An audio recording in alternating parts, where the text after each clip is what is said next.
Sénat.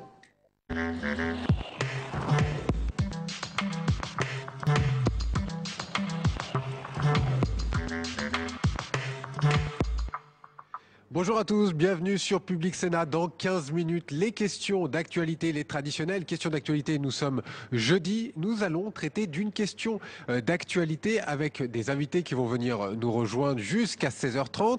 Mais en attendant ces questions d'actualité en direct sur notre antenne, une question très importante avec Hervé Maurey. Bonjour, vous êtes sénateur centriste de l'Eure. Vous avez, on va dire, jeter un pavé dans la mare ce matin avec un rapport sur les déserts médicaux. Je prends juste cet exemple.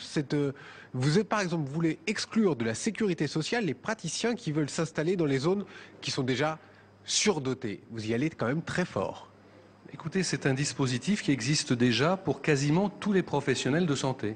Je vous signale que depuis 2008, c'est ce qui existe pour les infirmières. Ça a été ensuite étendu aux kinés, puis aux sages-femmes, puis aux chirurgiens dentistes. Et finalement, aujourd'hui, il n'y a que les médecins qui peuvent s'installer librement où ils veulent. Donc nous, ce qu'on propose, c'est d'étendre ce dispositif aux médecins, comme ça existe d'ailleurs en Allemagne depuis 25 ans.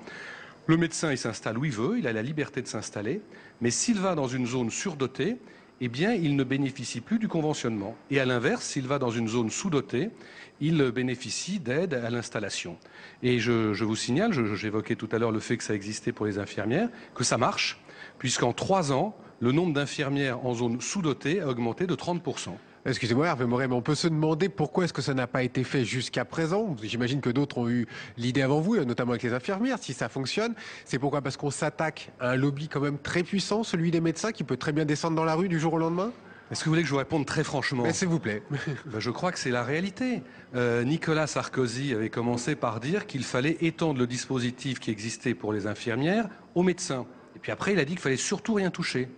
Jean-Marc Ayrault, il y a 2 ans, il signait une proposition de loi qui était bien plus forte que ce que nous proposons, puisqu'il précisait que pour s'installer en zone surdotée, il fallait une autorisation, donc c'est le régime de l'autorisation préalable, délivrée par l'Agence régionale de santé. Mais aujourd'hui, il n'est plus du tout sur cette position. Donc on voit bien que nos gouvernants, qu'ils soient de droite ou qu'ils soient de gauche, ils ont peur de déplaire à la communauté médicale. Donc, ce que nous vous nous dites, disons, parce que c'est un travail, c'est un travail qui n'est pas mon travail, c'est un travail qui est le travail d'un groupe d'études présidé par le sénateur socialiste Jean-Luc Fichet, dans lequel il y avait des sénateurs de tous les groupes. Nous avons dit à l'unanimité qu'il était temps d'agir vraiment et qu'il était temps de prendre des mesures en se souciant uniquement de l'intérêt général et pas des intérêts ou des craintes de tel ou tel. Alors, nous accueillons sur ce plateau également François Patria, sénateur de Côte d'Or, sénateur socialiste. Merci d'avoir répondu présent à notre appel. Quand vous entendez et que vous voyez le rapport qui a été validé ce matin à cette proposition de loi d'Hervé Maurey, qu'est-ce que vous répondez notamment sur les déserts médicaux et cette proposition d'exclure par exemple de la sécurité sociale ces médecins qui s'installeraient dans ces zones plus importantes où il y a déjà beaucoup de médecins? Les présidents de région sont déjà posé ce problème depuis déjà plusieurs années. Et nous avons tenté d'y répondre avec les moyens qui étaient les nôtres. Il y a 2 façons de voir les choses. Soit la coercition, c'est celle que propose M. Maurey, soit l'incitation. Le gouvernement et Marisol Touraine, aujourd'hui, a choisi l'incitation parce que dans le premier cas, on a vu que ça ne pouvait pas fonctionner aujourd'hui et que ça ne correspond pas à notre société actuelle. Alors, le choix de l'incitation qui est fait, pour les déserts médicaux, vous savez que par le passé, moi j'ai vu sous le gouvernement précédent, les régions bien seules, pour aller trouver des médecins étrangers qui veulent s'installer en territoire rural, que nous avons accompagnés, pour lesquels nous avons trouvé des logements, des locaux. Nous avons construit des maisons médicales sans l'aide de l'État tout seul. Et on a réussi comme cela à installer de jeunes médecins. Le stage obligatoire en milieu rural, la découverte du territoire rural dans les déserts médicaux, est plus incitatif que la coercition. D'accord, donc si je vous entends bien, ça ne vous plaît pas trop ce que propose Hervé Maurey. C'est peut-être trop libéral à votre goût, c'est ça? C'est normal, mais... François Patria est dans la majorité. Donc, non, François Patria est un vétérinaire libéral. Vous êtes tous les deux des élus de terrain, donc vous pouvez aussi vous mettre d'accord peut-être sur un certain point. Si je peux répondre, ce que nous proposons, c'est pas de la coercition, c'est de la régulation. Et ce que nous proposons, c'est d'avancer sur 2 jambes. La jambe de la régulation et en même temps la jambe de l'incitation. Ce qui pose problème en France, c'est qu'il n'y a que l'incitation. Et en Allemagne, ils ont fait l'inverse. Ils ont mis en place que de la régulation et maintenant ils complètent par de l'incitation. Donc il faut ces deux jambes. Et quand Marisol Touraine vient nous dire que ce Il y a que peu nous de temps, elle a fait des proposons... propositions il y a au mois de décembre. Quand Marisol Touraine vient nous dire que ce que nous proposons ne serait pas juste, moi je lui réponds, est-ce que c'est juste quand sur un territoire vous devez attendre 18 mois pour avoir un rendez-vous avec un spécialiste, alors que sur d'autres territoires vous avez ce rendez-vous en 2 jours? C'est ça l'égalité des citoyens dans la République? François Patria veut vous répondre. Ce n'est pas le problème des spécialistes du tout. Aujourd'hui, ça n'a rien à voir. Vous évoquez deux problèmes. Le problème des déserts médicaux, c'est des cantons de France, des cantons où il y a nombreux. peu d'habitants, où il n'y a plus, en région Bourgogne, il y a 16 cantons où il n'y a plus de médecins aujourd'hui. Et ce n'est pas parce que demain on ferait de la coercition qu'ils iront s'installer dans ces territoires-là. Parce qu'il y a des médecins femmes de plus en plus nombreuses. Donc il faut de l'argent, il faut être incitatif, c'est ça? Il faut les inciter de différentes manières, pas seulement par de l'argent, par des conditions de travail, par des regroupements de médecins, par des conditions qui leur permettent d'exercer pleinement leur activité tout en ayant une vie de famille. C'est cela qu'il faut aujourd'hui plutôt, je crois, impulser que la coercition qui, elle, amènera une rébellion de la part du corps médical et qui ne réussira pas. Écoutez, je réponds à François Patria. D'un mot, après on va passer Je sur un autre réponds à sujet. François Patria simplement que ses collègues socialistes qui ont travaillé avec moi pendant 6 mois sur le sujet sont arrivés à des conclusions totalement inverses, puisque je rappelle que ce rapport n'est pas le mien, c'est celui d'un groupe de travail qui a approuvé à l'unanimité ces propositions, comme l'a fait ensuite dans la foulée il y a 2 jours la commission compétente du Sénat. Est-ce que vous avez eu des réponses de Marisol Touraine? Est-ce qu'elle vous a entendu? Est-ce que vous avez discuté avec elle sur cette proposition ou pas? Comme je l'indiquais, elle est venue devant la commission avec ce propos absolument extraordinaire qui est de dire ça ne serait pas juste. Et c'est là où je réponds, est-ce que c'est juste d'attendre des rendez-vous chez un médecin? Et si c'est si injuste que cela, pourquoi alors Madame Touraine ne supprime pas la régulation qui existe déjà pour les autres professionnels de santé? Parce que je rappelle que tous les professionnels de santé sont régulés en France. Les pharmaciens, ça date d'il y a 60 ans. On a ajouté en 2008 les infirmières, puis les kinés, puis les sages-femmes, puis les chirurgiens dentistes, puis les orthophonistes. Et ces professionnels qui sont régulés, interrogez les infirmières par exemple, elles sont tout à fait satisfaites du dispositif. Et elles ne demandent absolument pas à ce qu'on revienne dessus. En revanche, ces professionnels ne comprennent pas de voir que tous les professionnels de santé aujourd'hui ont une installation régulée, sauf les médecins. Alors justement, ça va nous amener sur un dialogue social qui est très important en ce moment. Est-ce que vous diriez par là même que l'hôpital, que la médecine française est en crise? Vous connaissez bien maintenant ce domaine et après François Patria vous répondra sur cette question. Aujourd'hui, il y a un problème notamment pour avoir des médecins. On revient quand même à ce problème-là, que ce soit dans les hôpitaux, que ce soit en ville, parce que les déserts médicaux, c'est pas seulement dans les cantons ruraux, c'est aussi dans les banlieues, dans les quartiers. Et donc, il y a effectivement un problème auquel il faut s'attaquer. Donc on est face à une crise, François Patria, notamment sur cette question de santé qui est très importante pour les Français. 74% des Français disent que l'hôpital public aujourd'hui marche bien, ce qui est déjà quand même un très bon score. Il reste que plus de 20% des Français disent le contraire. La santé, c'est avec le travail la deuxième priorité des Français. C'est d'abord l'emploi, ensuite la santé, ensuite le logement. Voilà les 3 priorités. Il y a de grandes disparités sur ce territoire. Mais ce que je vois dans votre sondage, c'est que les Français font confiance à l'hôpital public.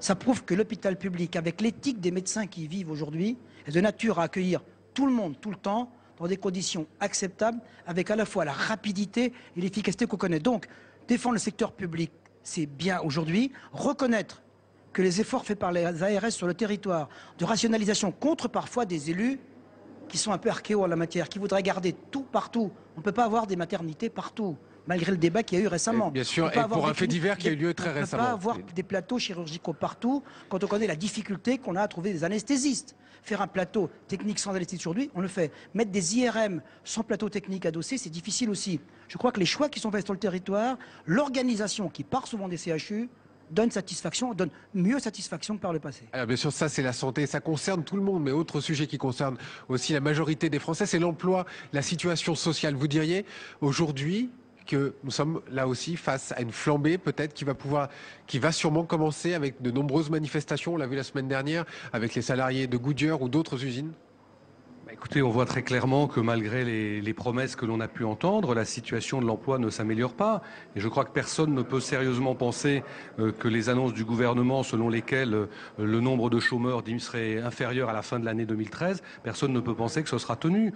On voit, moi je suis élu d'une région où il y a Petroplus, j'ai pas besoin de vous expliquer toutes les déceptions qui peuvent être présentes sur le terrain à la suite de promesses hâtives qui ont été faites et qui aujourd'hui tombent à l'eau. Donc justement, si on reste sur le cas de de Petroplus, juste une petite minute.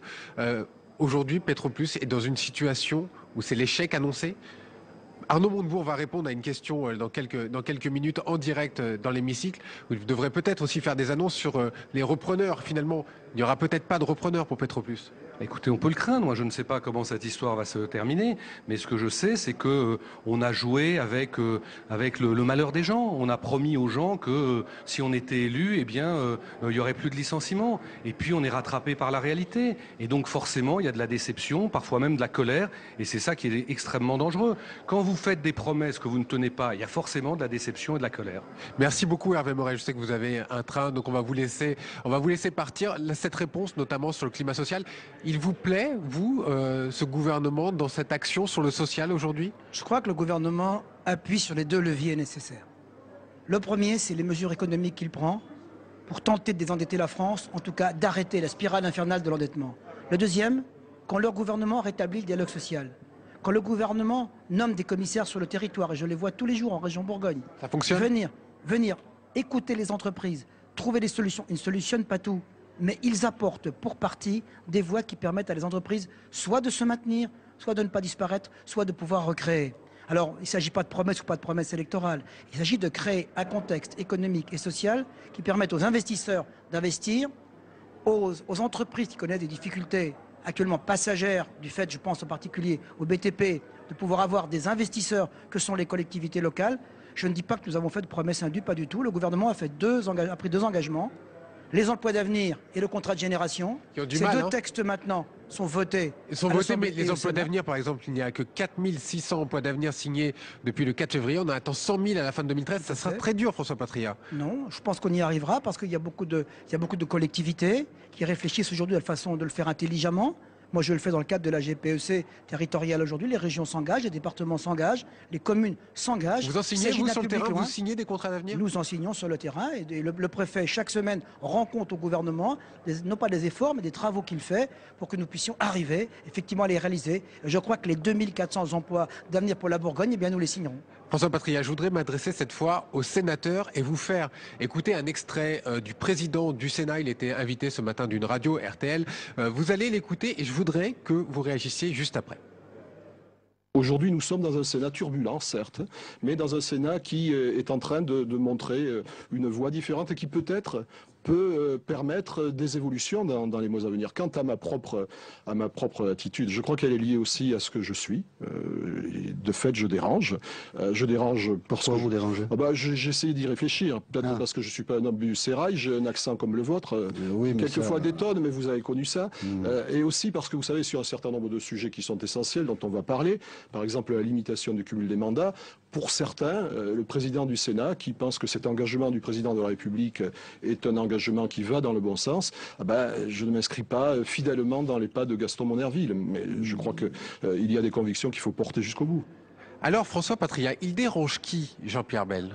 En la matière, sur le cumul des mandats? Je ne sais pas. En tout cas, on va l'écouter. Il n'y a pas que le cumul des mandats. Sur ce sujet, j'ai entendu ce qu'a dit ce matin Claude Barthelone, président de l'Assemblée nationale, qui dit le cumul des mandats, c'est ce que j'ai dit depuis plusieurs mois, est inéluctable. Nous y arriverons. La bonne date, c'est 2017. Jean-Pierre Bel dit qu'il dérange aujourd'hui parce qu'il est dans une situation inédite. Premièrement, la gauche majoritaire au Sénat. Deuxièmement, dit une majorité turbulente. Moi, je regrette, mais je vais plus loin, une majorité déficiente. C'est-à-dire? J'ai dit une majorité déficiente parce qu'il faut à tout prix, après l'appel à la cohérence, après l'appel à la pédagogie, il faut aujourd'hui retrouver la voie de l'union. Et que les groupes de la majorité, qui composent la majorité présidentielle aujourd'hui, se retrouvent plus aisément, en tout cas plus nettement, sur les textes aussi symboliques que le budget. Donc alors, qu'est-ce que doit faire le président du Sénat quand vous l'entendez? Ça, c'est le rôle de tous les rôles. C'est le rôle des présidents de groupe, c'est le rôle du président du Sénat, c'est le rôle du chef de gouvernement de faire en sorte, je sais qu'ils le font, j'espère qu'ils y arrivent parce que pour l'instant, l'image du Sénat n'est pas celle que je voudrais voir. Donc un Sénat non pas turbulent mais déficient, si on retient. J'ai dit déficient en la matière. Si on retient en tout cas ce mot sur le non-cumul des mandats, vous l'avez entendu également, vous signalez les propos de Claude Barthelone. Alors finalement, ça ne sera pas avant la fin de ce quinquennat. C'est une très très bonne nouvelle. Si pour vous en tout cas. Je ne dis pas ça pour moi du tout parce que je m'appliquerai moi-même le non-cumul. C'est pas le problème. J'ai toujours dit qu'il fallait que cette réforme, qui était une demande militante, qui est devenue une demande citoyenne, soit réglée pendant ce mandat, comme l'a dit le chef de l'État. Et à mon avis, la date butoir de 2014 pour le municipal est une date qui n'est pas crédible, elle n'est pas réalisable. Et je ne souhaite pas aujourd'hui qu'un parti joue contre ses élus. Quand un parti joue contre ses élus, à ce moment-là, il se met en difficulté lui-même. Alors, si on dit applicable à la fin de ce quinquennat, c'est-à-dire 2017, Oui. ça s'appliquera comment? Ça s'applique à que tous les candidats aux élections qui seront postérieurs à la future élection présidentielle devront s'engager ou ne pourront plus postuler qu'à un mandat unique. D'accord, on va parler à présent peut-être un petit peu au niveau national et de François Hollande plus particulièrement. On dit, visiblement, et si on en croit les sondages, qu'il serait dans une meilleure passe, en tout cas que le mois dernier. J'imagine que ça vous satisfait aussi, mais comment vous l'expliquez? Tout le monde savait. C'est l'effet Mali, selon vous? Tout le monde savait que l'année 2012, la fin serait difficile, parce qu'il y avait des plans retardés, parce qu'il y avait une conjoncture économique avec une croissance toujours très basse. Je pense que c'est la méthode de François Hollande. La méthode de François Hollande, c'est une méthode qui est marche après marche, de fixer un cap, de fixer des objectifs, de trouver les voies de la négociation, de s'imposer sur les grands domaines. Vous savez, il a toujours été soumis au doute de certains. Eh bien, aujourd'hui, je crois que le doute existe beaucoup moins quand on voit à la fois le discours qu'il a fait à Tombouctou. Donc vous êtes d'accord pour dire qu'il y a un effet Mali? Vous citez Tombouctou. Il y a un effet européen hier. Il y a un effet européen. Il n'y a pas eu qu'un effet Mali à plusieurs reprises, à l'extérieur et sur des grands sujets. Donc ça serait une méthode François Hollande, c'est ça? Je crois que c'est le personnage lui-même qui est à la fois très déterminé, mais aussi parfois tout en rondeur quand il veut faire avancer les dossiers. Merci beaucoup François Patriat, on va vous laisser regagner l'hémicycle. Vous le voyez sur ces images. Le président Jean-Pierre Bel, président du Sénat, dont on parlait à l'instant avec François Patriat, arrive dans quelques secondes dans l'hémicycle sur le plateau. Il va bien sûr présider cette séance des questions d'actualité de ce mois de février. On va lui laisser la parole dans quelques secondes. On va le laisser arriver. Notamment, on va attendre une des questions et l'une des réponses aujourd'hui très attendue, celle d'Arnaud Montebourg, le ministre de redressement productif qui va s'exprimer sur Petroplus. On en a parlé avec tout à l'heure Hervé Moret et nous aurons Marisol Touraine aussi. À tout à l'heure. Mesdames et messieurs les ministres, mes chers collègues, l'ordre du jour appelle les questions d'actualité au gouvernement. Je rappelle que vous disposez de 2 minutes 30. Ministre et sénateur pour la réponse. La parole est pour la première question à Monsieur Alain Bertrand pour le groupe Rassemblement démocratique et social européen. Oui, il y a de la neige, Amande. Monsieur le Président, Mesdames et Messieurs les ministres, ma question s'adresse à Monsieur Guillaume Garot, ministre de l'Agroalimentaire. Monsieur le ministre, aujourd'hui et demain se tiennent à Bruxelles des négociations décisives sur le cadre financier pluriannuel pour la période 2014-2020 et de l'accord qui sera trouvé, j'en suis sûr, demain, dépend aussi la PAC. Il y a donc une certaine inquiétude dans les territoires ruraux. Il y a 2 jours, à Strasbourg, le président de la République, François Hollande, a confirmé que la politique agricole commune allait voir ses crédits diminuer par rapport aux propositions de la Commission européenne. Et que cela, je cite, engendrera nécessairement des restructurations difficiles dans un secteur essentiel à nos territoires. Alors, Monsieur le ministre, quelles seront ces restructurations? La PAC doit rester, bien sûr, une politique forte et équilibrée. Je rappelle que notre agriculture est la première de l'Union européenne et représente 20%, bien sûr, de l'espace agricole européen.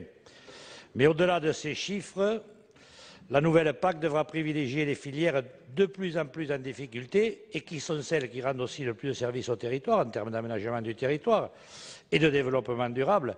Et l'élevage devra faire l'objet d'une attention ciblée, tout comme les territoires de l'hyper-ruralité, pour lesquels l'activité agricole, bien sûr, est une question de survie économique. Monsieur le ministre, le contribuable européen ne comprendrait pas, et il aurait raison, que l'on aide de la même façon un céréalier qui gagne en moyenne plus de 70 000 € par an, et un éleveur bovin qui dégage à peine 15 000 € de bénéfices en moyenne par an et concourt, je le redis, davantage à l'aménagement du territoire et à la biodiversité. Je suis très attaché à la biodiversité, comme vous le savez. C'est pourquoi la prochaine PAC devra instaurer des soutiens spécifiques.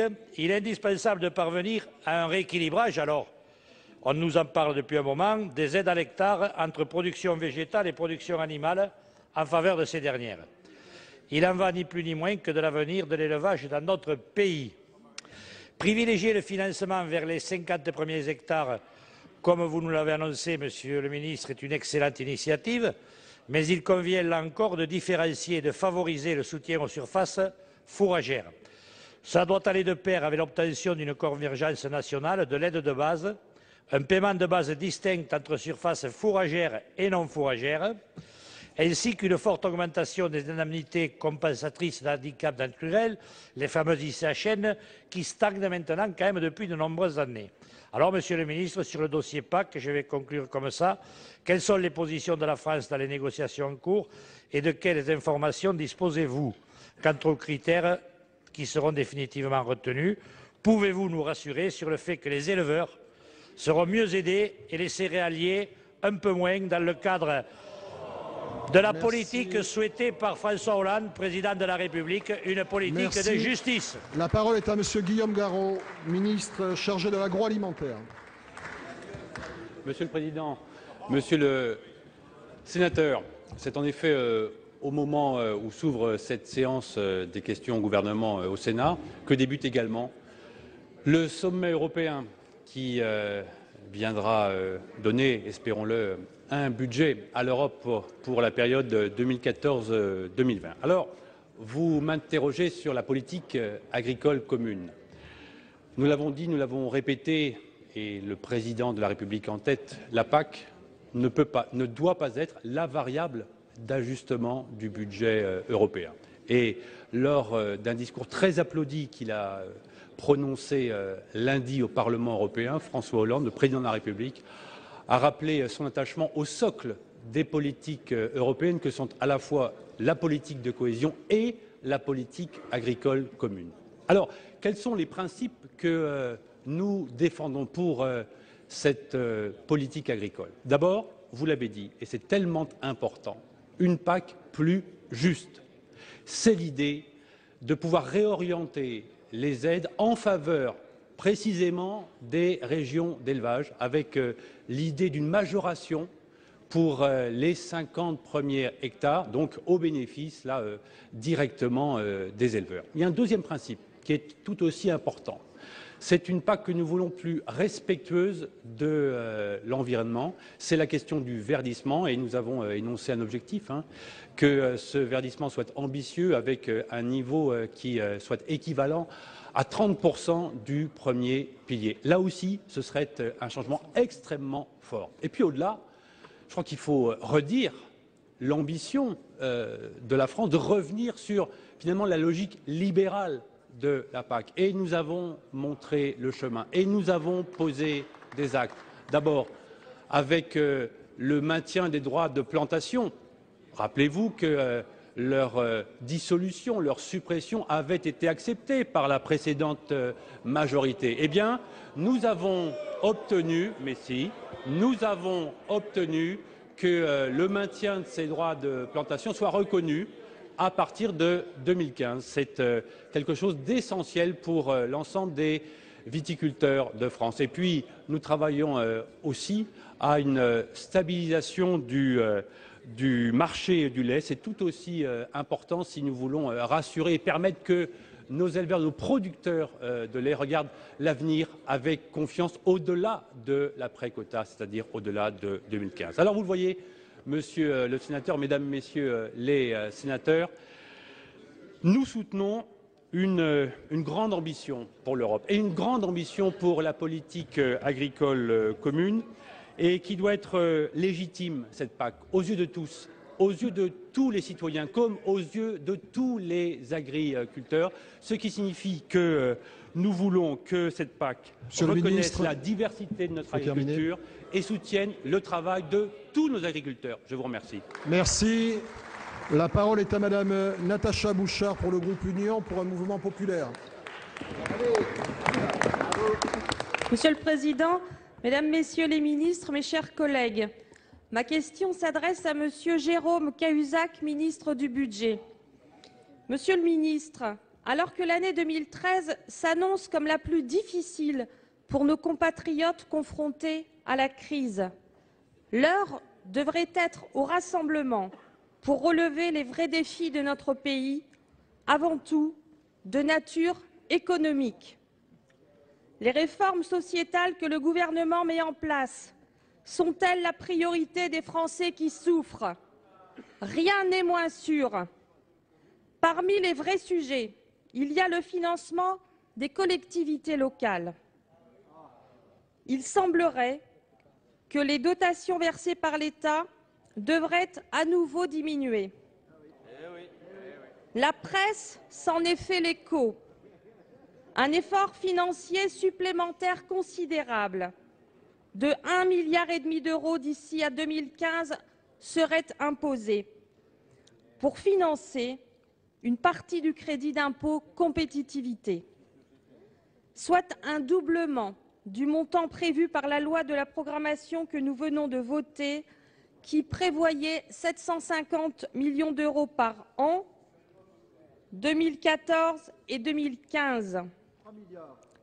En tout, ce seront 10 milliards d'euros d'économies à trouver d'ici 2015 pour financer ce crédit d'impôt, dispositif complexe dont l'efficacité est mise en doute par les patrons des PME.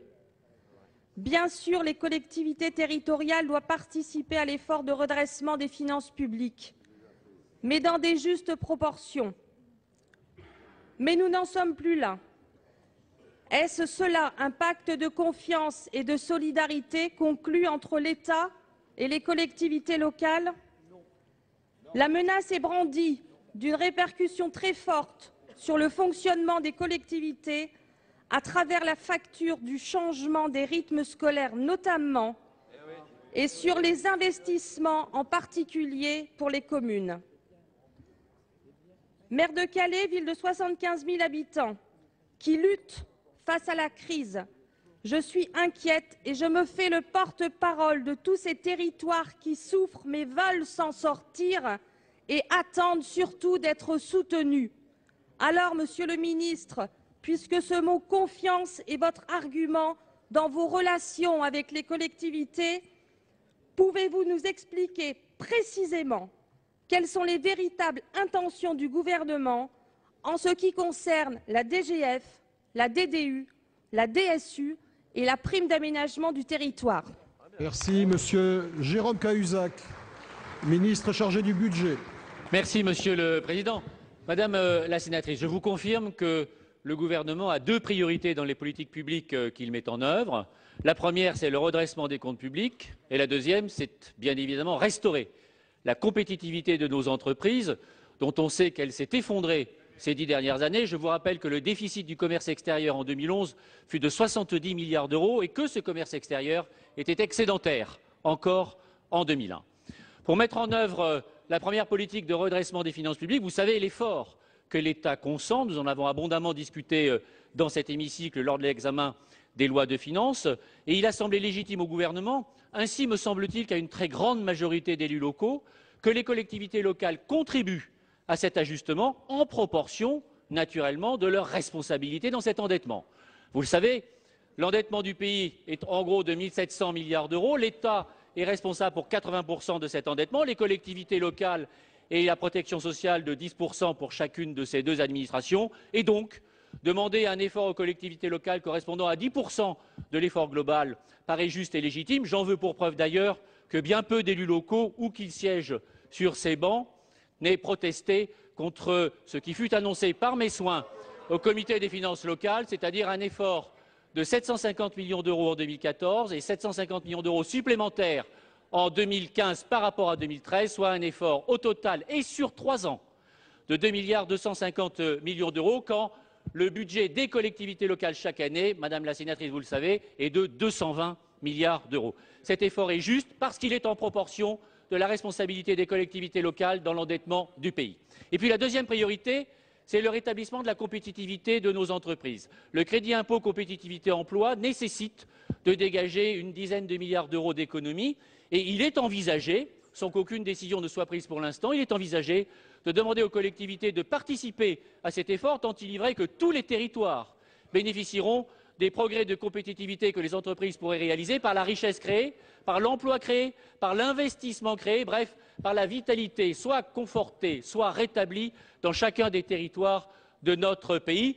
L'annonce devrait en être faite, le cas échéant, au comité des finances locales. Vous savez que c'est l'usage. Au demeurant, je ne peux vous annoncer quoi que ce soit aujourd'hui dans la mesure où aucune décision n'est prise. En revanche, je peux vous dire ce que le gouvernement, par ma voix, ni par la voix de Madame Lebranchu, que je salue, ni par celle de Madame Escoffier, que je salue également, je peux vous dire que lors de ce comité des finances locales, le gouvernement n'annoncera pas. Il n'annoncera pas ce qui était dans le programme de l'UMP des élections législatives, c'est-à-dire un effort de 10 milliards d'euros demandé aux collectivités locales. Cet effort, nous avons toujours considéré qu'il était tout à fait excessif et déraisonnable. Je vous vois protester, Madame la sénatrice, et je le comprends, car c'est probablement la mort dans l'âme, si vous aviez gagné ces élections, que vous auriez accepté les décisions du gouvernement que vous auriez soutenues de demander 10 milliards d'euros aux collectivités locales, un effort tout à fait insupportable que celles-ci n'auraient pu évidemment assumer sans augmenter les impôts de nos compatriotes, chose à laquelle, j'en suis certain, vous vous seriez refusé. Voilà donc, Madame la sénatrice, ce que je voulais vous apporter comme précision. Vous savez ce que le gouvernement n'annoncera pas et je vous donne rendez-vous la semaine prochaine pour préciser ce que serait la part des collectivités locales pour restaurer la compétitivité des entreprises qui fut bien mise à mal par les politiques publiques menées ces 10 dernières années. Merci. La parole est à Monsieur le Président François Zocchetto pour le groupe Union des démocrates et indépendants UC. Merci Monsieur le Président. Ma question s'adressait à Monsieur le Premier ministre, mais je crois que c'est Monsieur Montebourg qui va me répondre. En septembre dernier, le Président de la République a déclaré se donner 15 mois pour inverser la courbe du chômage. 6 mois plus tard, un premier bilan s'impose. Chacun sait que le chômage frappe désormais toutes les familles en France. Plus de 3 millions de personnes sont frappées par ce drame. Alors que fait le gouvernement face à ce drame? Les contrats d'avenir, soit. Les contrats de génération, pourquoi pas? Passe encore pour les commissaires au redressement productif. Mais vous pouvez énumérer toutes ces mesures, vous pouvez annoncer des chiffres invérifiables. Vous ne nous proposerez, dans le meilleur des cas, que la perspective d'une économie administrée à grand renfort de contrats aidés. Tout en jetant, et c'est ça probablement le pire, tout en jetant l'opprobre sur les entreprises, qui sont pourtant le seul moteur de la croissance. Alors, Monsieur le Ministre, nous n'avons pas les moyens d'une politique des années 80. Chacun sait que les deniers publics manquent cruellement. Et c'est d'ailleurs avec une grande inquiétude que nous avons appris que les collectivités territoriales devront faire un effort supplémentaire de 5 milliards d'euros. Nous n'avons pas non plus le temps de nous raconter des histoires. L'heure n'est plus à rejeter la faute sur vos prédécesseurs. L'heure n'est pas non plus à occuper le Parlement avec des sujets qui ne sont pas la priorité des Français. Mariage, mode de scrutin, droit de vote des étrangers, statut du chef de l'État, tout cela, permettez-moi de vous le dire, apparaît comme de plus en plus décalé quand la colère sociale gronde. Et vous le savez bien, on ne termine pas ces fins de mois avec des promesses de lendemain qui chantent. Quand on ne sait pas de quoi demain sera fait, quand on ne sait pas si l'on conservera son emploi, quand on ne sait pas si ses propres enfants obtiendront un emploi, ne pensez-vous pas, Monsieur le Ministre, que l'urgence réside dans le retour des sujets économiques et sociaux? Cette urgence n'est-elle pas dans la restauration de notre compétitivité et dans le soutien de notre industrie, plutôt que dans la division des Français sur des sujets sociétaux? Et puisque vous voulez parler des sujets sociétaux, eh bien ne croyez-vous pas que le véritable sujet de société aujourd'hui, c'est la question du chômage? Quand allez-vous faire enfin ce vrai choc de compétitivité avec la seule solution réaliste, et même s'il existe des divergences de vues au sein de votre gouvernement, je vous le demande, la baisse directe, la seule solution réaliste, c'est bien la baisse directe des charges des entreprises, compensée par une TVA qui frappe les produits importés. Je vous remercie. Si la parole est à Monsieur Arnaud Montebourg, ministre du redressement productif. Monsieur le sénateur, Monsieur le Président, Mesdames et Messieurs les sénateurs, Monsieur le sénateur, le gouvernement considère en effet, comme vous le lui suggérez à juste titre, que le chômage est le principal problème de notre pays et les risques économiques qui pèsent sur la France. Je voudrais d'ailleurs vous en démontrer l'importance, puisque l'essentiel des décisions que nous avons prises, nonobstant les 5000 amendements et l'agitation parlementaire que vous plaisez à entretenir sur des questions qui vous paraissent pourtant mineures, je voudrais vous dire que nous avons pris un certain nombre de décisions importantes. Nous avons d'abord stabilisé l'environnement fiscal des entreprises. C'est l'arbitrage du Premier ministre dans le pacte de compétitivité. 5 mesures fiscales ont été stabilisées pour 5 ans. Ça n'a jamais fait l'objet du moindre engagement d'aucun de nos prédécesseurs. Nous avons fait historique, mis 20 milliards sur la table des entreprises par un effort national sans précédent, à tel point d'ailleurs qu'aujourd'hui, avec Oseo, nous rendons praticable et utilisable ce crédit d'impôt compétitivité qui va faire beaucoup de bien dans les TPE, PME et même grandes entreprises françaises qui aujourd'hui souffrent en raison de la réduction de leurs marges. Je voudrais également dire que nous avons fait une mesure d'unité nationale qui devrait vous réjouir, c'est le crédit impôt recherche, inventé par Jean-Pierre Chevènement, amplifié par Nicolas Sarkozy, sanctuarisé par François Hollande, et à la disposition d'ailleurs des petites et moyennes entreprises. Et puisque je ne suis pas à accuser quiconque de mes prédécesseurs, monsieur le sénateur, laissez-moi vous dire qu'un institut public de recherche vient de publier les chiffres des 3 dernières années du bilan de la désindustrialisation de notre économie. 1087 usines fermées, des centaines de milliers d'emplois industriels détruits. Chacun a sa responsabilité, admettons-le. Mais moi, je voudrais vous dire une chose, c'est que maintenant, nous devons prendre le taureau par les cornes. Alors oui, nous menons une politique d'endiguement sur un grand nombre des outils industriels, de savoir-faire technologique, d'entreprises qui risquent de disparaître dans la tornade. C'est le rôle que vous sembliez négliger des commissaires au redressement productif. Je veux leur rendre hommage, car tous, ici, sur ces bancs, quels qu'ils soient, utilisent les commissaires au redressement productif lorsqu'il y a des sinistres dans sa circonscription ou son département. Et ils ont raison de le faire, je ne peux que les y encourager. En tout cas, ce sont des emplois sauvés. Je voudrais dire ici et citer le sénateur Arthuis, qui je crois n'est pas très loin de votre sensibilité. Lorsque, à Château-Gontier, dans la Mayenne, nous avons, avec le commissaire au redressement productif, sauvé l'entreprise Arfeo, qui est transformée désormais en SCOP, pour des panneaux de cloison de bureaux. Monsieur Arthuis déclarait dans la presse locale « Au départ, le redressement productif, je pensais que c'était des mots, j'étais dubitatif. Aujourd'hui, je dis, le redressement productif, ça fonctionne, monsieur Zocchetto. » Merci. La parole est à monsieur Claude Méry-Debat pour le groupe socialiste et apparenté. Monsieur le Président, Mesdames et Messieurs les ministres, chers collègues, ma question s'adresse à Madame la ministre du Commerce extérieur. Madame la ministre, les chiffres du commerce extérieur pour 2012 sont tombés ce matin. Ils montrent que le déficit de notre balance commerciale a fortement reculé pour s'établir à 67 milliards contre 74 l'an dernier. Ces chiffres sont d'autant plus remarquables qu'ils sont portés par la réduction quasiment de moitié de notre déficit hors énergie qui passe de 29 à 15 milliards, alors que la croissance européenne reste atone et que la fracture énergétique s'est alourdie. Ces chiffres soulignent l'amélioration de notre compétitivité. En effet, nos exportations ont progressé de 3,2% et surtout, le nombre d'entreprises françaises qui exportent a fortement augmenté. Et si certains secteurs sont dans une situation difficile, comme l'automobile, beaucoup se sont montrés très performants, comme l'aéronautique, qui a réalisé 20 milliards d'euros d'excédent. Cette embellie est donc un signal très positif pour la France. On le voit, le gouvernement agit de manière cohérente au service de notre économie, conformément aux engagements du président de la République. Vous avez vous-même, Madame la Ministre, inscrit votre action dans une stratégie de renforcement de notre présence à l'international. Elle repose sur une réforme des financements à l'export et sur l'identification des secteurs porteurs pour nos entreprises.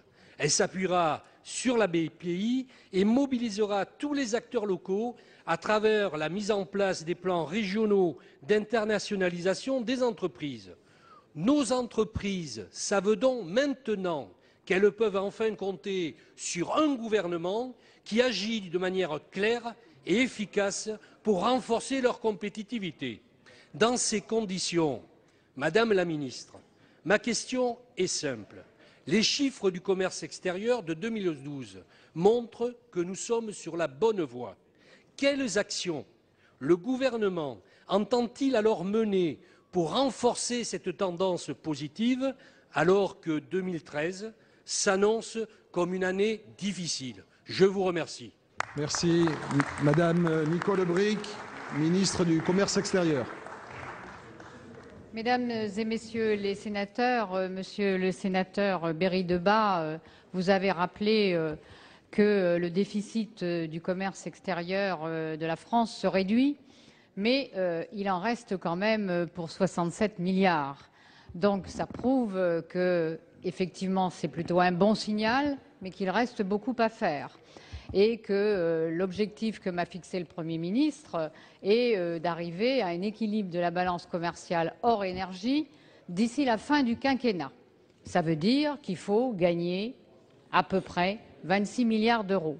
Donc il ne faut pas s'arrêter en chemin. J'y vois un bon signe dans la mesure où, vous l'avez rappelé, nous avons eu des résultats très performants dans ce qu'on appelle les grands contrats, l'aéronautique. Nous avons livré 1200 aéronefs, ce qui est, je crois, pour l'aéronautique française, un record historique. Nous n'aurons pas tous les ans le même résultat. Il faut le souhaiter, bien sûr, parce que ça permet quand même, je le dis au passage, de créer 10 000 emplois dans la filière aéronautique. Donc, c'est quand même très important. Mais il faut travailler pour que le commerce courant lui aussi se développe. Et le commerce courant, c'est le gros de la balance commerciale et ce sont les PME, les PMI et les entreprises intermédiaires. C'est pour ça qu'hier, au Salon des entrepreneurs, j'ai annoncé que nous mettions à disposition des entreprises qui exportent et qui doivent le faire durablement 150 millions qui sont pris sur le programme FSI Investissement et mis à la disposition de CDC Entreprises. Je crois qu'il faut aussi qu'on ait des financements compétitifs. On a commencé de le faire l'année dernière, il faut continuer. Et des fonds propres, ça veut dire qu'on a des capacités d'investir et des capacités d'innover. Et quand on innove, on exporte. Et puis surtout, ce qui est intéressant, c'est que dans une Europe en difficulté, le commerce s'oriente vers les pays qui sont des relais de croissance. Et ça, c'est une nouveauté. Nous avons constaté que l'Asie était en progression de 13%. Et c'est pour ça que nous nous occupons beaucoup de ces terres qui sont plus lointaines, plus loin de nos références traditionnelles, mais où les entreprises françaises sont présentes, elles réussissent et elles veulent réussir. Ça veut dire que le Premier ministre et moi-même, nous nous déplaçons beaucoup dans ces pays, qui ne sont pas notre jardin naturel. J'étais en Chine il y a 15 jours, le Président y sera au mois d'avril-mai. Le Premier ministre est venu à Singapour, aux Philippines. J'étais avec lui cette semaine en Thaïlande. Je serai prochainement en Indonésie, au Vietnam. Ce sont des terres de conquête pour nous, mais nos entreprises sont très présentes. Et ce que je retiens comme leçon, c'est que le déficit, ce n'est pas une fatalité. Alors, il faut remonter nos manches, il faut poursuivre, mais ce que je vois partout, y compris en région, j'étais à Marseille, dans les Bouches-du-Rhône, il y a très peu de temps.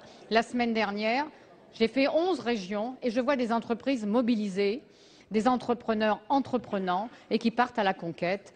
Maintenant, il faut les aider du mieux possible. C'est le rôle de l'État. Un cap, une stratégie, des priorités d'action. Et ce que j'observe aussi de très positif, c'est que dans certains pays en croissance, nous avons une offre commerciale qui est parfaitement en phase avec les besoins du pays. Allons-y et allons-y tous ensemble. Merci. La parole est à Madame Calliope Angoela pour le groupe écologiste. Merci Monsieur le Président. Ma question s'adresse à Madame Vallaud-Belkacem. Monsieur le Président, Madame la Ministre, mes chers collègues, hier, 6 février, était consacré à la Journée internationale contre les mutilations génitales féminines. La lutte contre ces crimes que constituent l'excision, l'infibulation ou toute autre mutilation génitale dont sont victimes les femmes, jeunes filles et petites filles, nous concerne toutes et tous. Pour mener efficacement ce combat, il est avant tout nécessaire qu'il soit visible, et notamment dans cet hémicycle. Ces pratiques inacceptables concernent plus de 135 millions de femmes dans le monde. Cette situation dramatique vise directement la France, où le nombre de femmes excisées est estimé à 50 000. Il me semble indispensable de rappeler que ces combats se mènent depuis des années dans plusieurs pays en Afrique, en Indonésie et ailleurs, grâce au courage de femmes exceptionnelles qui se mobilisent en vue de l'éducation des filles et qui luttent aussi contre l'économie de l'excision. Nous devons comprendre que les ressortissants des États concernés sont plus que jamais mobilisés contre ces tortures. Les discours de Thomas Sankara contre l'excision sont bien connus. Plus récemment, le musicien et interprète ivoirien Tiken Jah Fakoly chantait non à l'excision, ne les touchez plus, elles ont assez souffert. Femmes, hommes, chefs d'État, tous s'impliquent donc dans cette nécessaire lutte. Je citerai par exemple le protocole de Maputo signé le 11 juillet 2003 par 53 chefs d'État de l'Union africaine et dont l'article 3 dispose que les mutilations génitales féminines doivent être interdites et sanctionnées. Concernant la France, je tiens ici à saluer l'immense travail que mène depuis 3 décennies le GAMS, Groupe pour l'abolition des mutilations sexuelles, des mariages forcés. Prévention, information, mais aussi et surtout un combat judiciaire ayant permis de faire progresser à la fois les esprits et notre droit. Au niveau international, diverses résolutions de l'ONU ont été prises sur ce problème de santé publique prioritaire, tout comme au niveau communautaire par le Parlement européen. Enfin, le Conseil de l'Europe requiert une attention particulière sur les demandes d'asile liées au genre. Sa convention dite d'Istanbul, en date du 5 mai 2011, consacre son article 38 à la lutte contre les mutilations génitales féminines. Madame la ministre, j'apprécie et j'encourage évidemment votre engagement dans la lutte contre les violences faites aux femmes, mais plus particulièrement sur ces questions. Quelles nouvelles initiatives le gouvernement envisage-t-il de prendre pour accompagner ce mouvement en faveur de la lutte contre les mutilations génitales féminines? Quand la France va-t-elle ratifier la Convention d'Istanbul précitée et donc procéder aux adaptations préalables nécessaires en droit pénal français? Je vous remercie. Merci Madame Najat Vallaud-Belkacem, ministre des Droits des Femmes. Merci Monsieur le Président, Mesdames et Messieurs les sénateurs, Madame la sénatrice Angoëlla. Vous avez raison de le souligner, plus de 100 millions de femmes à travers le monde qui sont victimes de cette pratique barbare, intolérable, violente, dangereuse et à laquelle aucune justification, ni culturelle, ni religieuse, ne peut être trouvée. Nous devons d'abord nous réjouir du fait que le 20 décembre dernier, l'Assemblée générale des Nations unies a adopté une résolution pour en finir une fois pour toutes avec cette pratique, pour s'en donner enfin les moyens. Sachez que la France a compté pour beaucoup dans ce combat qui est mené depuis des années maintenant et qui a trouvé ce destin le 20 décembre dernier. Nous restons mobilisés aux côtés notamment du secrétaire général des Nations Unies sur ce sujet. Mais surtout, regardons ce qui se passe sur notre sol. La France est l'un des premiers pays à avoir pris à bras-le-corps ce sujet, et dès 1983, notamment grâce à l'action du GAMS que vous avez eu raison de citer et auquel il faut rendre hommage, à avoir jugé et condamné les familles responsables de ces mutilations sexuelles féminines. L'excision dans notre code pénal est un crime. Qu'elle ait été commise en France ou à l'étranger, il faut le repréciser, et donc c'est un crime qui est jugé en cour d'assises. Nous allons renforcer encore la sanction à l'égard de ces faits. Nous allons vous présenter très prochainement un texte dont je peux vous informer qu'il a été adressé au Conseil d'État très récemment, notre projet de loi visant à adapter notre droit pénal aux dispositions de la Convention d'Istanbul. Ce projet de loi sera présenté en Conseil des ministres d'ici la fin de ce mois et il sera aussitôt déposé sur le bureau de votre Assemblée. On vous y proposera en particulier de faire de l'incitation à subir une mutilation sexuelle féminine une infraction en tant que telle. Ce sera encore une fois un progrès de plus. Au-delà du droit, au-delà de la vertu dissuasive des grands procès, vous le savez, Madame Angoëlla, c'est la qualité de la prévention qui fera reculer ces pratiques.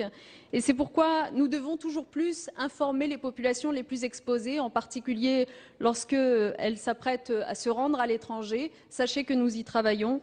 C'est pourquoi aussi il faut veiller à ce que ces cas d'excision soient détectés le plus précocement possible et que nous puissions intervenir à temps, notamment pour protéger les filles qui sont dans l'entourage des victimes signalées. Le Parlement a déjà amélioré la loi, il faut le souligner, pour que le secret médical ne s'oppose plus à ce que les médecins signalent ces types d'infractions. les professionnels de la PMI jouent un rôle absolument majeur, qui est regardé de très près par les pays étrangers qui nous envient ce rôle. Et cette participation, évidemment, doit se poursuivre. Il faut veiller en particulier à ce que dans le cadre de la formation qui sera conduite par l'Observatoire national des violences faites aux femmes qui vient d'être mise en place, la question de l'excision et des mutilations sexuelles féminines soit considérée comme une violence à part entière, ce sera le cas. Enfin, un dernier mot pour vous dire que ce qui importe, c'est aussi l'après. Et nous avons la chance d'avoir des professionnels en France comme Pierre Foldès qui ont beaucoup travaillé sur la réparation, car cela aussi, ça permet de dire aux victimes que leur souffrance n'est pas définitive. Pour conclure, Madame la sénatrice, parlons-en. Parlons-en, c'est le meilleur service à rendre aux victimes. Faisons-les parler, elles aussi, et soutenons donc, comme nous nous apprêtons, nous, le gouvernement, à le faire, cette initiative des associations qui s'appelle Excision, parlons-en, et qui verra le jour pendant l'année 2013. Merci. Merci. La parole est à Madame la Présidente Annie David pour le groupe communiste républicain et citoyen. Merci Monsieur le Président, Mesdames, Messieurs les ministres, mes chers collègues. Ma question s'adresse à Marisol Touraine, ministre des Affaires sociales et de la Santé. Respect des tarifs opposables, non-discrimination aux soins, qualité des personnels médicaux et paramédicaux, nos hôpitaux sont les fleurons de notre système de santé. Pourtant, mis à mal par la loi Hôpital, Patients, Santé, Territoire, la loi HPST, imposée par Nicolas Sarkozy et que nous avions combattue ensemble, fragilisée par la convergence tarifaire et victime d'un mode de financement similaire à celui pratiqué dans les cliniques commerciales, nos hôpitaux subissent aujourd'hui une situation économique et financière insupportable. L'insuffisance de l'évolution de leurs crédits et la baisse des tarifs prévus cette année leur imposera une contrainte financière telle que, selon la Fédération hospitalière de France, cela aboutira à la suppression de 35 000 emplois. Des femmes et des hommes pourtant indispensables pour accueillir, pour orienter, soigner les patients ou pour leur apporter toute la sécurité dont ils ont besoin. Ce seront également autant de fermetures d'établissements, d'hôpitaux, de maternités, de proximité tels que Marie-Galante ou Vire, accroissant de fait les inégalités territoriales en santé.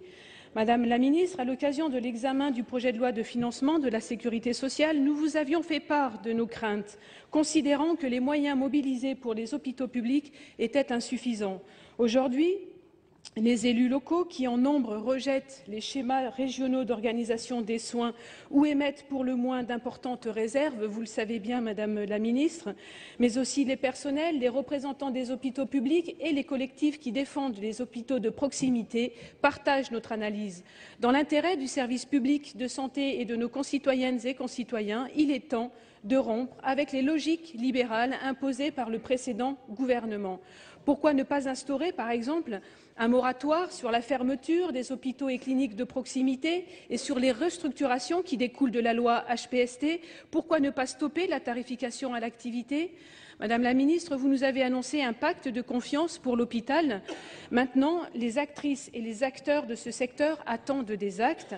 Quelles mesures urgentes et pérennes entendez-vous prendre pour assurer un financement de l'hôpital public à la hauteur de ses besoins? Je vous remercie. Merci. La parole est à Madame Marisol Touraine, ministre des Affaires sociales et de la Santé.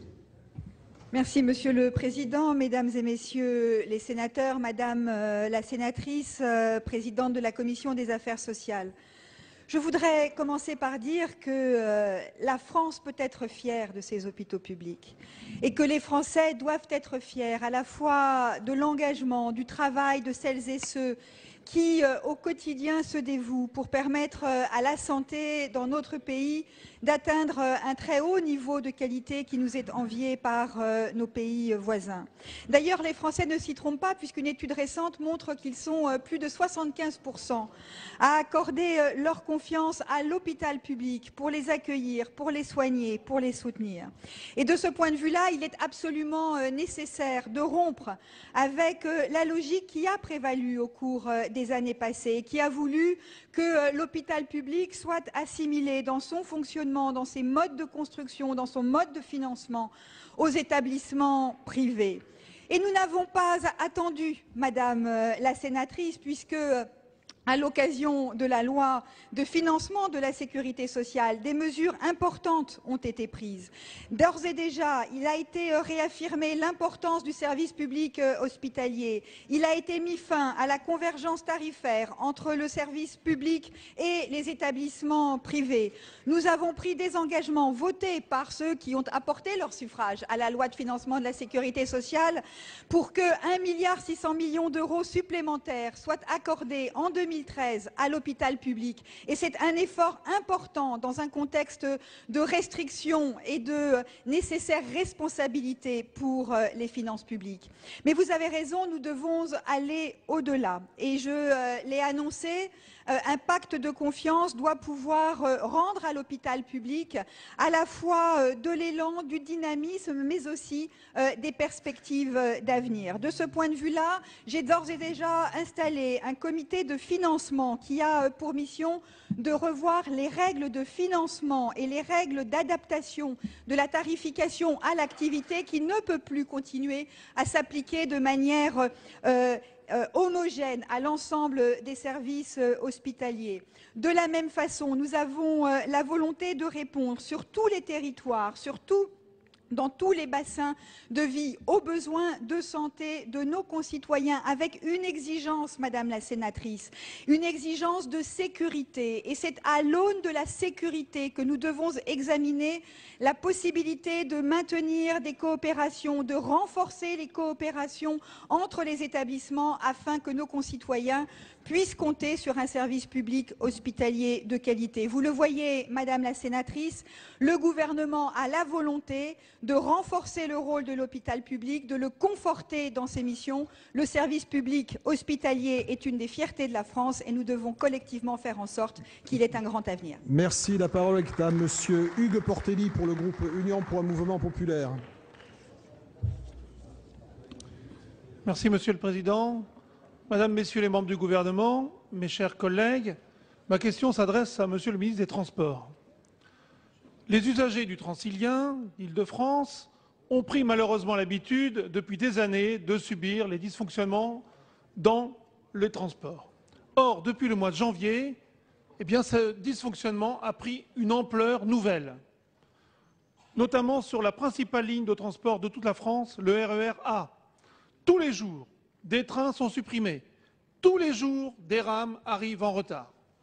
Une autre ligne, la ligne J, voit elle aussi des trains régulièrement supprimés, des trains régulièrement arrivés en retard.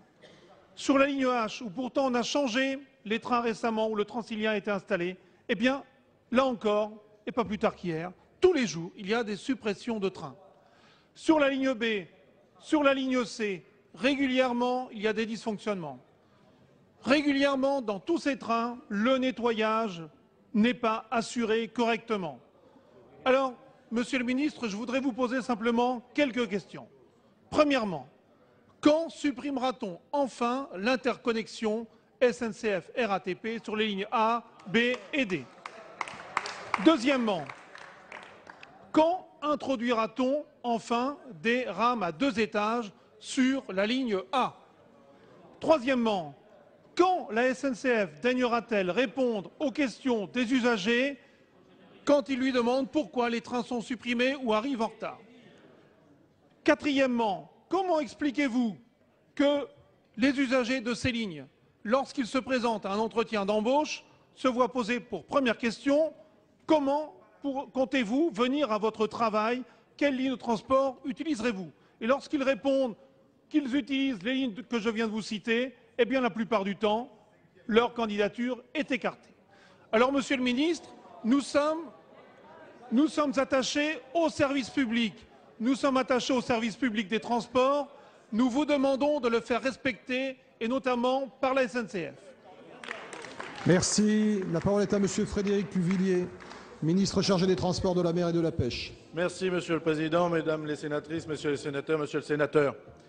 Nous apprenons des choses dans cette enceinte. D'abord, que depuis le 6 mai, la dégradation des services est à ce point que vous en faites porter la responsabilité sur ce gouvernement, que jusqu'à l'odeur dans les RER et autres transports en commun est remise en cause, la propreté et que nous avons, par les transports en commun, une nouvelle explication, cher Arnaud Montebourg, du niveau de chômage, puisque c'est une des conditions qui amène à ce que les gens ne soient plus en situation de pouvoir. Au-delà de la caricature à laquelle vous vous livrez, monsieur le sénateur, car votre intervention qui est une intervention qui souligne des difficultés du quotidien, elles ne sont pas nouvelles, elles sont même récurrentes, et qui est une situation à laquelle nous nous attaquons depuis dès le premier jour de la nomination. D'abord, je vous ferai remarquer que vous... Oui. Permettez-moi de vous indiquer un certain nombre d'informations. Au-delà des cris qui ne se justifient pas, particulièrement dans cette enceinte, j'ai la conviction, elle est certainement partagée, que c'est en faisant en sorte que les opérateurs, que le STIF, que la région, que l'État travaillent ensemble, que nous pourrons gommer les dysfonctionnements qui sont trop récurrents sur l'ensemble du réseau parisien. Tout d'abord, dans les prochaines semaines, suite au travail qui a été piloté par Cécile Duflot, le Premier ministre va annoncer les décisions du calendrier de la réalisation du plan de financement du Grand Paris Express. Ce plan qui sera annoncé sera accompagné également des mesures d'amélioration du transport du quotidien. Et je vous remercie de souligner que l'un des enjeux qui a été souligné par le Président de la République et qui est mis en œuvre par le gouvernement, c'est-à-dire le transport du quotidien, est un enjeu quotidien précisément et un enjeu majeur pour ce gouvernement. Nous faisons en sorte que, par la concrétisation d'engagements qui sont anciens, ces projets ne soient plus du domaine de la fable mais de la réalité. Et par ailleurs, nous souhaitons également, avec la région Île-de-France, avec l'État, accélérer des opérations qui visent à moderniser le réseau existant. Modernisation des schémas directeurs du RER, par exemple. Travail pour faire aboutir de nouveaux projets indispensables à la désaturation du réseau. Je pense ici au projet EOL qui est indispensable. Les opérateurs, l'État, la RATP et la SNCF sont également aux côtés du STIF pour mener à bien des grands projets de modernisation du matériel roulant qui est indispensable à la régularité et à la qualité offerte aux usagers. Rappelons, soit dit en passant quand même, que le STIF, depuis la décentralisation, a lancé de vastes projets, le francilien, des rames à 2 niveaux, le RER A, la rénovation des matériels roulants sur les RER B, C et D. Nous avons d'ores et déjà également demandé l'amélioration de l'exploitation, notamment du centre de commandement unique de la ligne B, qui sera mise en œuvre dès 2013. Et par ailleurs, j'ai souhaité que cette réflexion soit mise en œuvre sur la ligne A. D'autre part, le président de la SNCF et d'RFF d'ores et déjà anticipe ce qui sera l'axe de la réforme ferroviaire, c'est-à-dire de pouvoir coordonner, améliorer le pilotage Monsieur le ministre, il faut finir. Des travaux. Je vous remercie. Merci. La parole est à Monsieur Ronan Kerdraon pour le groupe socialiste et apparenté. Monsieur le Président, Mesdames et Messieurs les ministres, mes chers collègues, ma question s'adresse à Madame Michèle Delaunay, ministre déléguée aux personnes âgées et à l'autonomie. Évaluées en 2000 à 800 000, les personnes âgées dépendantes seraient 920 000 en 2025, 1,8 million d'ici 2040 selon l'INSEE. Le nombre de personnes âgées dépendantes explose. La raison est simple, la population française vieillit. En 2011, l'espérance de vie était de 84,8 ans pour les femmes et de 78,2 ans pour les hommes. C'est le papy-boom, ou plus exactement le mammy-boom. La proportion de personnes âgées dans la population va croître. Les 60 ans et plus représentent 15 millions aujourd'hui. Ils seront 20 millions en 2030 et 24 millions en 2060. 11% auront 80 ans et plus. Entre 2010 et 2040, le nombre de plus de 85 ans évoluerait de plus de 300%. Cette évolution représente à la fois un progrès et une chance, mais elle constitue également un enjeu majeur. Il est en effet nécessaire d'adapter la société française à cette révolution de l'âge. Elle explique également pourquoi la perte d'autonomie est l'une des premières préoccupations des Français. Dans cette perspective, il devient urgent d'adopter une grande réforme sur la perte d'autonomie, une réforme permettant une adaptation de l'offre de soins tout en intégrant les besoins sociaux et psychologiques des patients et de leur entourage. Promise par Nicolas Sarkozy en 2007, cette réforme a été repoussée tout au long du dernier quinquennat avant d'être abandonnée en septembre 2011. Et pourtant, 4 groupes de travail avaient été chargés d'établir un état des lieux et de formuler des propositions. Des débats interrégionaux, interdépartementaux ont été organisés à travers la France, qui ont suscité une véritable attente des professionnels, de toutes les familles concernées, et en particulier des aidants. Consciente de cette attente, Madame la Ministre, vous avez demandé à notre collègue députée Martine Pinville, au docteur Jean-Pierre Aquino et à Luc Broussy de réfléchir sur les mesures d'anticipation, de prévention et d'adaptation de la société face au vieillissement de la population. Ces missions, dont les rapports doivent être rendus dans les prochaines semaines, constituent le prélude à une réforme plus globale.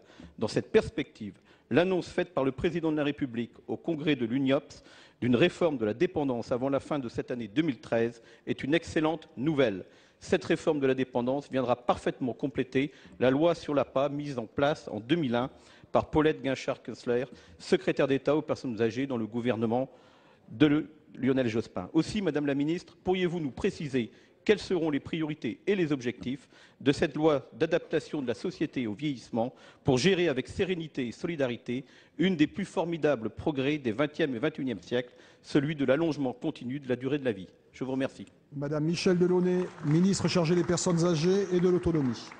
Monsieur le Président, Mesdames et Messieurs les sénateurs, Monsieur le sénateur Kerdraon, vous l'avez dit, le Président de la République a donné le 25 janvier à Lille le top départ de la réforme de la dépendance. Elle devra être prête avant la fin de l'année 2013 et, je le souligne, ce ne sera que 18 mois après l'installation de notre gouvernement.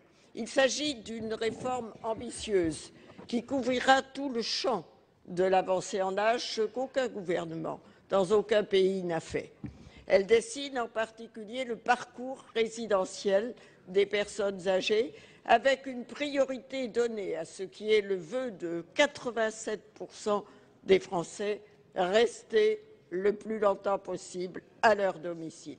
Cela passe par l'adaptation de 80 000 logements et leur aménagement. Mais le domicile, c'est aussi, vous le savez, ces logements intermédiaires où l'on est parfaitement autonome chez soi, mais en prise directe avec les services et avec la vie sociale. Ce sera aussi, et c'est une de nos priorités, la prévention et l'anticipation qui constituera un volet majeur de ce projet de loi. Mais le Président de la République nous a également confié la mission de rendre accessible aux classes moyennes, aux familles des classes moyennes, de loin les plus nombreuses, les maisons de retraite sur le plan financier. Il s'agit de réduire le fossé devenu totalement inacceptable entre le montant moyen des retraites, 1 100 € pour une femme, les plus nombreuses en établissement, et le coût moyen pour les familles des maisons de retraite, 1 600 € dans le public, 2 400 € dans le privé commercial. Pour cela, nous avons mission d'étudier toutes les pistes, la réduction des coûts, la régulation des tarifs, mais aussi, bien sûr, l'amélioration des aides publiques. C'est un engagement considérable et nous le devons, comme nous l'a rappelé le Président de la République, aux familles françaises aujourd'hui si souvent en difficulté. 100% des familles sont concernées par la cause de l'âge et nous démontrons d'ores et déjà que cela constitue une des priorités de notre gouvernement. Merci. La parole est à Monsieur René Beaumont pour le groupe Union pour un mouvement populaire. Monsieur le Président, Mesdames et Messieurs les ministres, mes chers collègues, mon propos et ma question s'adressent bien sûr, comme vous le savez déjà, à Monsieur le ministre du Redressement productif. Monsieur le ministre, je vais vous parler de culture ce soir. Vous parlez d'une guerre des anciens et des modernes qui a été réinventée, c'est vrai, en l'occurrence, et où en quelque sorte, vous allez le voir et vous le savez déjà, se mêle le bien sûr, mais aussi le mal. Amazon, le distributeur américain aux 50 milliards d'euros de chiffre d'affaires annuel, expression même de la modernité numérique, du commerce dématérialisé, arrive chez vous, Monsieur le Ministre, chez nous, devrais-je dire d'ailleurs. 1,12 million d'aides publiques. 1,12 million d'aides publiques pour la création de 250 emplois sûrs. 1 millier annoncé à terme, on n'a pas précisé le terme, dans un nouvel entrepôt en Saône-et-Loire à Sevray. Alors c'est vrai que dans le contexte économique ultra déprimé actuel, où les licenciements succèdent aux licenciements, dans tous les secteurs et partout en France, quelle que soit la taille des entreprises, le plus souvent d'ailleurs celles-ci mettant la clé sous la porte sans crier gare, une telle implantation peut apparaître comme une bonne nouvelle. Mais comme vous le savez aussi, plus rien n'est simple dans notre monde compliqué. La médaille a un revers et la mariée n'est pas aussi belle. Dans le même temps, en effet, les 26 magasins de Virgin, un grand de la distribution de produits culturels dans notre pays, ont été placés en redressement judiciaire pour une période de 4 mois, le temps de trouver éventuellement une solution pour le millier de salariés encore en poste chez Virgin. Prompte à réagir, votre collègue ministre de la Culture, Madame Aurélie Filippetti, a fait un parallèle entre cette situation et la nouvelle implantation du mastodonte américain, le rendant en partie responsable des difficultés des Virgin Stores. Mais elle n'est pas la seule à souligner que cette société était à l'origine d'une concurrence déloyale, car elle n'est pas soumise aux mêmes contraintes sociales et surtout fiscales que les autres. Un véritable front anti-Amazon des distributeurs se développe, depuis la FNAC aux enseignes de toute la grande distribution qui dénoncent que cette société paye peu ou pas du tout d'impôts en France. Acteurs eux-mêmes du commerce électronique, ils estiment cependant scandaleux de donner ces subventions à une entreprise qui ne mérite pas ou peu ses recettes. Alors, Monsieur le Ministre, quelle incohérence gouvernementale que ce gaspillage de plus d'un milliard. Qu'envisagez-vous pour éviter ces coûteuses bavures? Merci. La parole est à Monsieur Arnaud Montebourg, ministre du Redressement productif. Monsieur le Président, Mesdames et Messieurs les sénateurs, Monsieur le sénateur René Beaumont, il est vrai que Amazon montre, et d'une façon éclatante, les contradictions de la société actuelle. C'est à la fois un changement sociétal où de plus en plus de nos concitoyens font leurs courses à domicile, sans se déplacer, et attendent un service très rapide de livraison à domicile. Et il est vrai que le commerce classique, petit, moyen ou grand, car on pensait que cela ferait nuisance d'abord au petit commerce de détail et en vérité, y compris à la grande distribution de détail, qui celle-ci n'échappe pas à cette mutation généralisée et mondiale. Nous avons deux solutions, la nier ou l'accompagner. Nous avons fait le choix de ne pas la nier et de l'accompagner, tout en contestant ses excès. Alors je vais vous expliquer, et je me fais le porte-parole temporaire et amical d'Aurélie Filippetti, la ministre de la Culture, pour vous répondre. Fallait-il ne pas accueillir sur les territoires où le demandait Amazon, il y en a 3 en France, Montélimar, Saran dans le Loiret, Montélimar dans la Drôme, Sevray en Saône-et-Loire, et Amazon a fait connaître son désir de s'implanter sur un 4e site à Douai dans le Nord. Nous parlons donc d'un total de création d'emplois d'ici 2015 d'environ 2500. Nous avons deux solutions, soit dire nous ne voulons pas de vous, quitter la France. Ce n'est pas la stratégie que le ministère du redressement productif a choisie, puisque c'est le ministère de l'hospitalité économique et industrielle. Est-ce que les collectivités locales peuvent résister à la tentation justifiée, humaine et naturelle, de dire nous n'allons pas vous accueillir, nous allons vous rejeter? La réponse est non, ce ne serait pas sérieux, et vous seriez, vous, ancien président d'un département que je connais bien, le premier à attaquer un comportement de cette nature.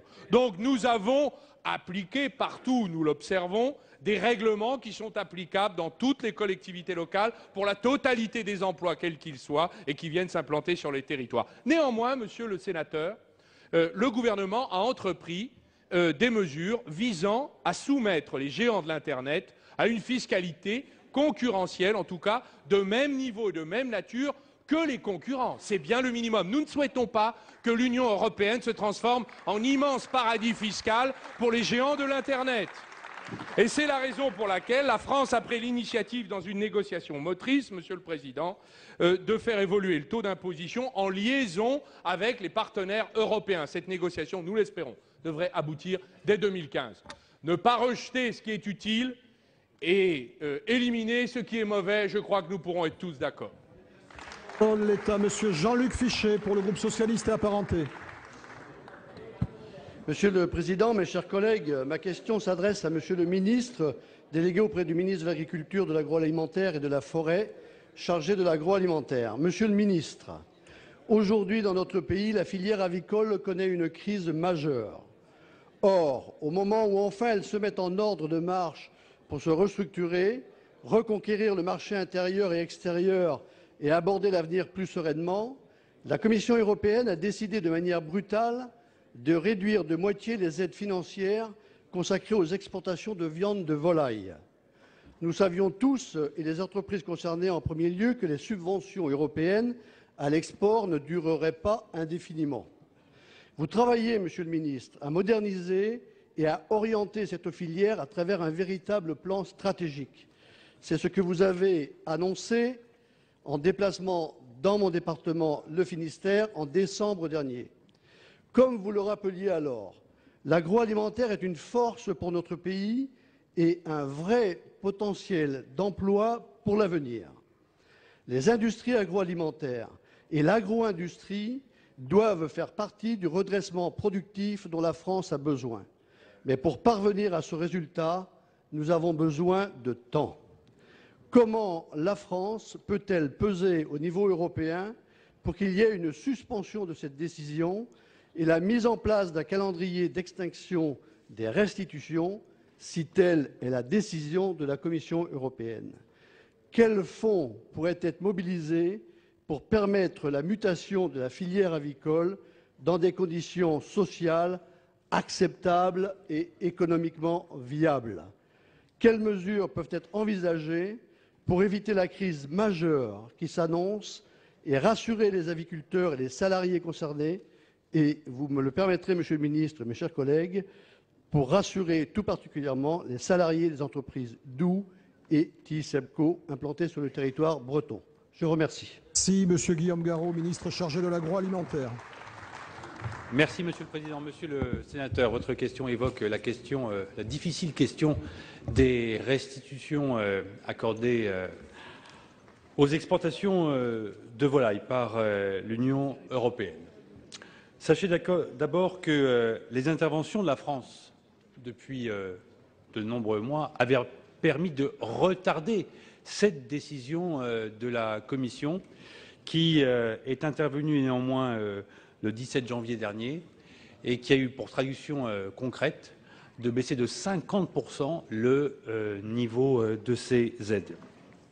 Alors, vous l'avez noté, nous avons contesté immédiatement à la fois le fondement économique de l'analyse qui était présentée, mais aussi son caractère beaucoup trop brutal. Et moi, je veux redire que ces restitutions ne sont pas un cadeau. Elles ne sont pas un cadeau à notre filière, elles ne sont pas un cadeau aux entreprises françaises. Elles ont un sens, et un sens économique. Elles viennent là soutenir des entreprises pour compenser en fait les différences de change et les niveaux de coûts de production vis-à-vis de pays extra-européens avec lesquels nous sommes en concurrence extrêmement féroce. Alors, comment avons-nous agi? D'abord, nous avons immédiatement réuni, dès l'annonce de la Commission, les entreprises concernées, donc Doux et TISEBCO. Nous avons travaillé avec ces entreprises pour un accompagnement concret. Et nous mobiliserons dans les prochains jours, les prochaines semaines, le crédit d'impôt de telle sorte qu'on puisse donner un ballon d'oxygène à ces entreprises. Au-delà de ça, nous sommes intervenus directement auprès de la Commission et auprès du commissaire Ciolos, c'est Stéphane Le Foll qui, le 28 janvier dernier, s'est tourné vers le commissaire pour envisager la suite et pour faire en sorte qu'on puisse aller vers des mesures qui donnent le temps aux entreprises de s'adapter. Parce que, vous l'avez dit, ces restitutions ne sont sans doute pas éternelles. Encore faut-il donner aux entreprises la capacité à s'adapter dans un délai raisonnable. Mais ce que je veux dire, c'est que nous devons, et vous l'avez très bien dit, maintenant regarder devant, penser à l'avenir. Moi, je veux quand même redire que depuis 10 ans, nous ne cessons de perdre des parts de marché sur cette filière avicole. Aujourd'hui, nous importons 44% du poulet que nous consommons. Et pendant 10 ans, eh bien, la présidente majorité n'a rien fait ou n'a pas fait grand-chose. Mais il faut le dire. Il faut le dire. Alors aujourd'hui, nous devons, je vous le disais, regarder devant et prendre des mesures concrètes. C'est ce que nous allons faire dès la fin de cet hiver. Mais moi, je veux dire que la filière avicole, elle a un avenir. Et je veux dire ma confiance dans cet avenir. Je veux le dire aux éleveurs et je veux le dire à l'ensemble des salariés. Nous nous battons pour l'emploi agricole et pour l'emploi dans nos industries agroalimentaires. Merci. La parole est à Monsieur Jean-Louis Masson pour la réunion administrative des sénateurs ne figurant sur la liste d'aucun groupe. Alors, ma question s'adresse à Madame la ministre des Personnes âgées. Madame la ministre, la famille est la cellule de base de notre société. À juste titre, les parents ont l'obligation d'assurer l'éducation de leurs enfants et réciproquement, les enfants ont ensuite l'obligation de s'occuper de leurs parents âgés. Hélas, ces deux principes sont trop souvent oubliés. Ainsi, la presse a évoqué récemment le cas d'une personne de 90 ans qui avait été renvoyée de sa maison de retraite parce que depuis 2 ans, sa famille refusait de payer sa pension en accumulant plus de 40 000 € de dettes. Le directeur de la maison de retraite a alors été dénigré au motif que sa méthode aurait été trop expéditive. Par contre, vous savez très bien, Madame le ministre, que lorsqu'un résident d'une maison de retraite ne paye pas sa pension, ce sont indirectement les autres résidents qui en subissent les conséquences et qui en font les frais. Il n'est donc pas possible de fermer les yeux. Le laxisme en la matière serait synonyme d'irresponsabilité. Madame le ministre, au lieu de s'en prendre au directeur de la maison de retraite comme vous l'avez fait, il fallait mettre en cause l'indignité des 2 enfants de cette personne âgée qui refusaient de s'occuper de leur mère et de subvenir à ses besoins. C'est d'autant plus scandaleux, Madame le ministre, qu'ils en avaient largement les moyens, puisque l'un est gynécologue dans un grand hôpital de la région parisienne. Les attaques répétées contre les valeurs familiales finissent par conduire à de telles dérives, et je tiens ici à le déplorer solennellement. Madame le ministre, qu'envisagez-vous de faire à l'encontre de ceux qui abandonnent leurs parents âgés ou qui refusent de les aider à subvenir à leurs besoins? Plus généralement, en raison des restrictions budgétaires, les conditions d'accueil des personnes âgées se dégradent actuellement et il n'y a notamment plus assez de personnel dans les établissements. Or, vous avez pris le prétexte du triste fait divers sus-évoqué pour suggérer un gel de la tarification des maisons de retraite. Je tire la sonnette d'alarme, car si vous ne compensez pas financièrement et vous n'avez rien proposé, eh bien, l'incidence en sera désastreuse sur la qualité de l'hébergement et des soins pour les personnes âgées dans les maisons de retraite. Madame le ministre, vous oubliez que si aujourd'hui la France est ce qu'elle est, c'est grâce aux générations qui nous ont précédés. Nous avons donc à leur égard un devoir de solidarité en faisant tout notre possible pour que les personnes âgées soient prises en charge dans de meilleures conditions. Madame Michèle Delaunay, ministre chargée des Personnes âgées et de l'Autonomie. Monsieur le Président, Mesdames et Messieurs les sénateurs, ce n'est pas en disant des contre-vérités que l'on fait avancer le débat. Je n'ai jamais parlé du gel des tarifs des maisons de retraite. J'ai parlé de leur mise, et je viens de le faire tout à l'heure encore, de leur mise en meilleure adéquation avec le montant des retraites et le revenu des familles. nous ne pouvons aller plus avant dans le fossé qui se creuse entre le montant moyen des retraites et le reste à charge pour les familles. En ce qui concerne la retraitée de Chaville, la nonagénaire de Chaville, nous avons été tous très émus par cet événement très fâcheux. Je respecte à ce point les personnes âgées que je ne peux concevoir que l'on mette, sans qu'elle en soit informée, une personne âgée de 90 ans dans une ambulance sans s'assurer que sa famille peut l'accueillir. Permettez-moi de poursuivre. Je ne peux l'accepter.